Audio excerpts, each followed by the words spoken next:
BJP বিৰোধী এটা ঐক্য মঞ্চ গঢ়িবলৈ চেষ্টা কৰি থকা সময়ত আৰু আজি দুদিনৰ আগতে কথা বতৰা পাতি থকা এটা পৰিৱেশ থকা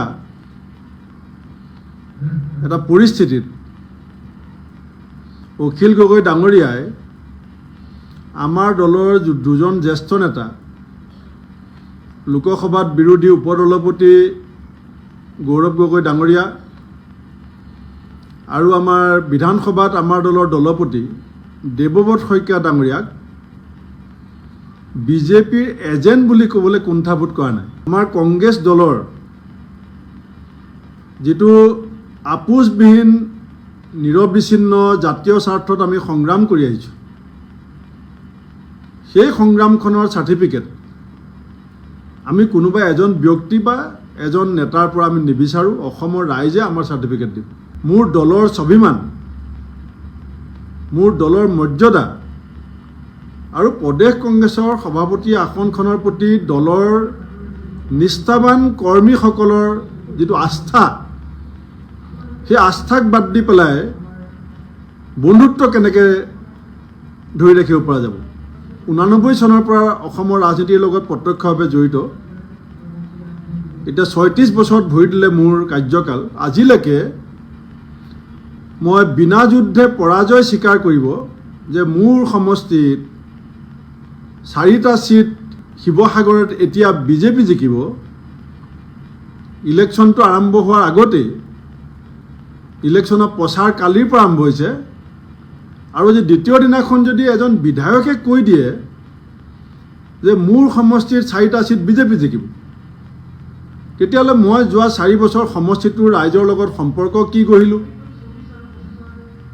মোৰ সমষ্টিটোৰ জনপ্ৰিয়তা কিমান, মোৰ সমষ্টিটোৰ অৱদান কিমান আৰু মোৰ সাংগঠনিক শক্তি কিমান, এইখিনি প্ৰশ্ন আহিব। ইলেকশ্যন খেলিম বুলি ভাবি আছোঁ ৰঙানদী সমষ্টি। তাত ৰাইজৰ দলৰ 4জন প্ৰাৰ্থী আছে। মই য'ত ইলেকশ্যন MLA আছিলোঁ 10 বছৰ বিহপুৰীয়া, তাত জনগাঁথনি মতে নহৈ পেলাই ৰাইজৰ দলৰ প্ৰাৰ্থী আছে। কিন্তু এতিয়ালৈকে আমি ক'তো কোৱা নাই আৰু এনেকুৱা কোৱা পৰিৱেশ আহিব বুলি মই ভবা নাছিলোঁ যে মোৰ ৰঙানদী সমষ্টিৰ ৰাইজৰ দলে প্ৰাৰ্থীবিলাক বিজেপি কথা মতে দিছে। মই প্ৰদেশ কংগ্ৰেছৰ সভাপতি, মোৰ সমষ্টিত প্ৰাৰ্থী আছে ৰাইজৰ দলৰ। মই আজিয়ে কৈ থলোঁ, উত্তৰ অসমত মই এতিয়া বাকীবিলাক জেগালৈ গৈ আছোঁ, আজি মোৰ যিটো অনুভৱ যে অসমৰ ৰাইজে ইতিমধ্যে মন বান্ধিছে, অসমৰ ৰাইজে ইতিমধ্যে সিদ্ধান্ত লৈছে যে পঞ্চায়ত নিৰ্বাচনৰ জৰিয়তে আমাক ৰাইজে আশীৰ্বাদ দিব আৰু শক্তিশালী কৰিব। অখিল গগৈ ডাঙৰীয়াক বৰ আক্ষেপেৰে কৈছোঁ যে আপুনি যদি ভাবি লৈছে যে মোৰ ভূপেন বৰাৰ লগত বন্ধুত্ব ৰাখিবৰ কাৰণে গৌৰৱ গগৈ আৰু দেৱব্ৰত শইকীয়া বেলেগ, ভূপেন বৰা বেলেগ, মই কংগ্ৰেছ দলৰ সভাপতি, মোৰ প্ৰথম পৰিয়ালটো হৈছে কংগ্ৰেছ আৰু কংগ্ৰেছৰ উদ্দেশ্য হৈছে ৰাজ্যখনৰ স্বাৰ্থত বিৰোধী ঐক্য মঞ্চ গঢ়ি তোলা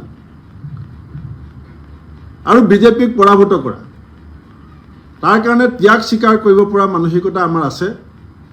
কিন্তু পৰিৱেশ বিনষ্ট হৈছে বুলি মই অনুভৱ কৰিছোঁ আৰু পৰিৱেশৰ বিনষ্টৰ যেতিয়া সীমাটো পাৰ হৈ যাব তেতিয়া পৰিৱেশ বঢ়া বৰ টান হৈ যায়। এনেকুৱা কথা ক'ব নালাগে যদি কাৰিলে আকৌ আমি মুখামুখি হ'বলগীয়া হয়, যাতে আমি ইজনে সিজনৰ চকুলে চাবলৈ লাজ পাবলগীয়া নহয়।